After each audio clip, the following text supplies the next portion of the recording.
This show is all about backup plans, but not just any backup plans. I'm not talking like us taking consensus virtual on this Brella platform or on Twitter like you're seeing. No, that's child's play compared to the alternatives we'll be discussing today. So welcome to Plan B. I'm Bailey Reutzel. And I'm Nolan Bauerle. Yeah, we're not talking about little changes. These are really big changes. And we're coming at it from folks who really see it as binary.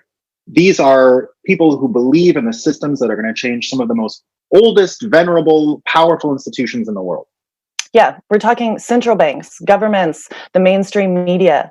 These legacy institutions all have their critics, and we've brought several of them on the show today to discuss why Bitcoin, why blockchain, why cryptocurrency in general is going to change the world. So let's start with central banking. Central banks have really flexed their muscles recently as a result of this coronavirus pandemic. What we've just seen is some of the largest money printing exercises in history, and that's across all of the major fiats. We're joined today by Professor Saifedean Ammous, author of the runaway bestseller, The Bitcoin Standard. Welcome, Saifedean. Me, Betty. Great to have you. I want to start. You've written an entire book about how central banks have gotten almost everything wrong in the past 50 years. But right now, I'm actually assuming that people are quite pleased with central banks if they even really understand what central banks are. Maybe more broadly, they're feeling okay about governments as they've received this free stimulus money. What's your reaction to that recent muscle flex? Well, you know, the hit of the addict always feels good when you first take it. It's the withdrawal that's the problem. So, you know, heroin would be a very good idea if it didn't involve withdrawals. And I think the same can be applied to analyzing central banking actions. More generally, the problem, I think, is quite structural. And when we have a monetary system that's an advanced monetary system like Bitcoin, that is digital, that is apolitical, we can see the shortcomings of a debt-based system, which constantly, periodically requires endless amounts of money printing and quantitative easing, and all of these processes take place. Sure, it might appear like the central banks are being heroes for saving the day and for stepping in and for ensuring that things don't go too badly. But I think the real question that people need to be asking themselves is, why does this monetary system require central banks to keep stepping in all the time? That's not normal. That's not healthy.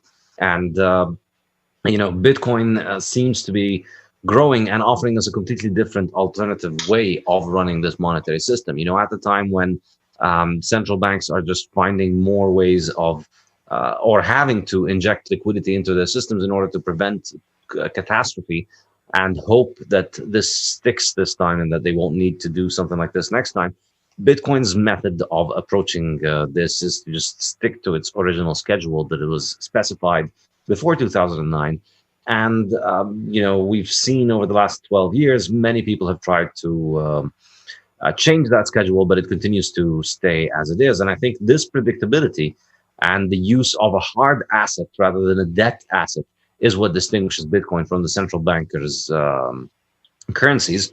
And it's going to be fascinating watching over the next few years and few decades how these two models unfold. On the one hand, we have a political model where money is made out of debt and it continuously requires political decisions and political bailouts, versus a purely automated monetary system where pretty much everybody has given up on the idea of having any kind of discretion over the monetary policy. And the monetary policy just functions on its own with a hard asset that cannot be inflated easily. So, Saif, I want to get your reaction to something former Treasury Secretary Lawrence Summers just said. He mentioned that the high point of central bank independence has passed. What does that mean to you? I don't think he's saying the high point of central banking has passed, which I think would be something, I don't want to read your mind, but that would be something you might say. What does it mean to you? And is it scary? Does it give you pause to hear the words central bank independence has passed? It's not very scary, but I think it's probably there is some sense of accuracy in this. There There was a time in the 1980s, after the inflation of the 1970s, when the notion of central bank independence was being heavily pushed around the world, and it succeeded to an extent, to a very large extent, in at least limiting the inflationary policies of the 1980s, of the 1970s. So we did get a reduction in inflation, and there was a sense of central banks being more independent from politics. That, particularly in developing countries, the IMF and the World Bank had managed to impose some kind of fiscal and monetary responsibility. That was at least the impression. However, this was extremely untenable, because central banks are by their nature unavoidably political, because their entire existence is predicated and dependent upon the fact that they enjoy a monopoly privilege afforded to them by the government. And so I think it's a completely it's completely fallacious to imagine that government can provide central banks with monopoly that allows them to issue currency, and allow them with the and give them the monopoly that allows them to be the only entity that regulates banks, and the only entity that can send money and receive money from abroad, and at the same time expect them to just have an apolitical remit, and expect them to just treat monetary policy as if it was a purely technical or scientific quest, that these are just some philosopher kings sitting in an office figuring out the right interest rate. I think this is, and I'm always curious why it's 0.25%. You know what I mean? Why can't it be 0.3 if they're so accurate? Yeah, why is it always 0.25? It sounds like it's some kind of scientific process that needs to be adjusted very meticulously, but it isn't. It's political, and it's the central bank's policy cannot escape the political constraints of what governments want them to do, because governments appoint central bankers. They cannot escape the economic constraint of what their constituent banks want them to do.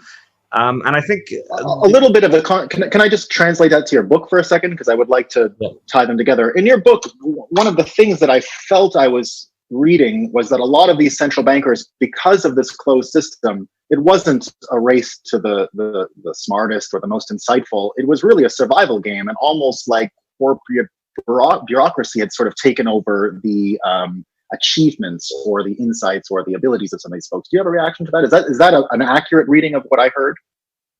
I think so. I mean, it's the pretense of pretending that this is all independent, that this is all scientific, is really falling apart as we see these crises pile up, and we see these kinds of emergency procedures, and we see we really making it up as they go along is the only ideology or the only scientific basis for. So if it really is all psychological, what are the signals we're going to get from Bitcoin? Let's say having a stronger psychology, right? What makes Bitcoin stand out, and how can it transcend and push through these limitations that you're describing? I think ultimately it's just the brutal realities of supply and demand. We're always finding new ways central banks are always finding new ways of increasing the supply of their money, and they're tasked by ensuring that there's no inflation. So they're constantly trying their best there's no deflation. So they're constantly trying their best to increase the money supply.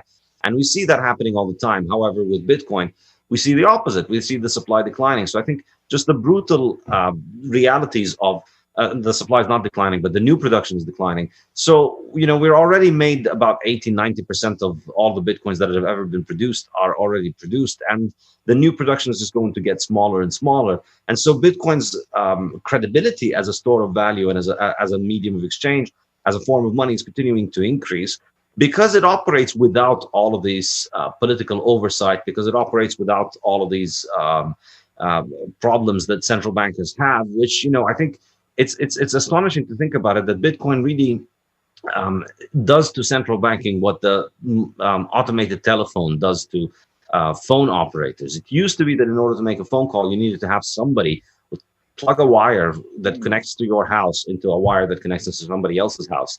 And now we've figured out a way to obviously make it much more productive by just turning it into automation. And I think this is ultimately what Bitcoin does. And as I think the interesting thing over the last few months is that as the world has fallen into crisis, all kind of risk assets liquidated, and Bitcoin liquidated for a while, and it lost a significant amount of value. But it wasn't outstanding volatility by Bitcoin standards, or maybe it was, but Bitcoin's now recovered, and it's still up on the year, and it's still up on since the year's end, since the turn of the year, and it's up. And following up on that question that I had about signs, would you take one of those signs as the broad-based retail buying around that dip as one of those things that you're looking at, that there was this sort of, a lot of people believe this was temporary and just a few people shedding some risk? Could be. I think it's still a little too early to start reading signals from Bitcoin's price to the broader market, because Bitcoin is so small at this point that one hedge fund deciding to allocate money into Bitcoin, I think, can have a significant impact on the price. But I think more important than any kind of specific trigger or any kind of specific sign is just the continuous reliability. The fact that every 10 minutes there's a block, more or less, exactly as expected, and that the supply increases exactly by how much is expected, and that there's no politics. We're witnessing a once every 4 years change to the monetary policy, and nobody is arguing about it. Nobody is discussing whether we should change things or this way or that way. And I think there might not be one kind of specific incident that brings the attention of the world, but I think slowly but surely the drip continues to turn into a stronger current because of Bitcoin's just constant nature, relentlessly operating, regardless of what else. I wanted to ask you just quickly on the response to your the virus, sorry, because we had just talked about that. Your response has outraged a few, including your famous advisor, who wrote the foreword to your Bitcoin Standard book. What's your major concern with the response to the virus right now? Coronavirus, obviously. I think the major issue is that people are massively underestimating just the absolutely devastating impact of suspending economic production on the amount of capital that people have and on the livelihood of people. So on the one hand, we have a lot of people, particularly poor people all over the world, who are who are already at a very fragile state economically because of their poverty. And this, the idea of just telling them to stay at home for a few days or weeks is not something that can be that they can handle. It's something that pushes them really over the edge. And over the first few weeks and over the first few weeks and months, it's possible for them to continue to survive because governments are still able to hand out food and because people have some savings. But the question is, what happens next month, next year, a couple of years later, as people's economic production falls apart, as businesses close down, and I think this is one thing that people haven't really spoken about, is just the amount of capital structure that is being lost. Capital is not something that we can accumulate easily, and it is something that we can destroy very easily. So factories, businesses all over the world are shutting down. And these took many, many years of trial and error in order to build them. And shutting them down is not going to be replaced overnight.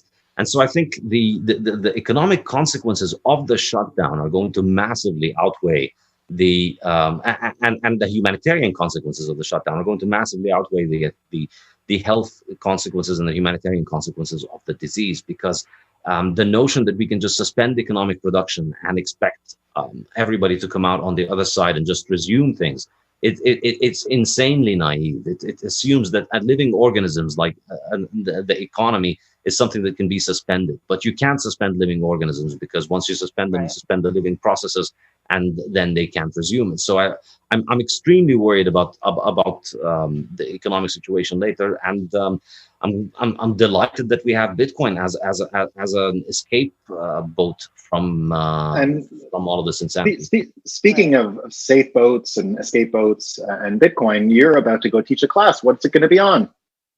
It's going to be specifically about Austrian economics and Bitcoin, what Austrian economics tells us about Bitcoin. It's the last lecture in my course on Austrian economics. So I've done 2 courses on principles of economics. Today is the last lecture.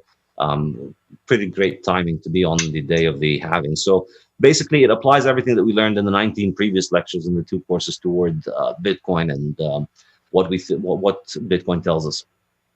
Cool. Thank you so much, Saifedean. We are wrapping up this section and we'll be back very shortly. Before we pull back, I just want to call everybody's attention to the rest of the content we've produced for this conference.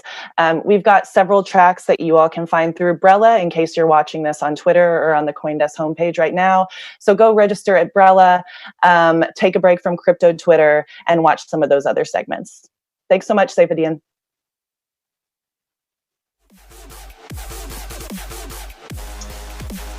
Sorry about that, Bailey. I know I...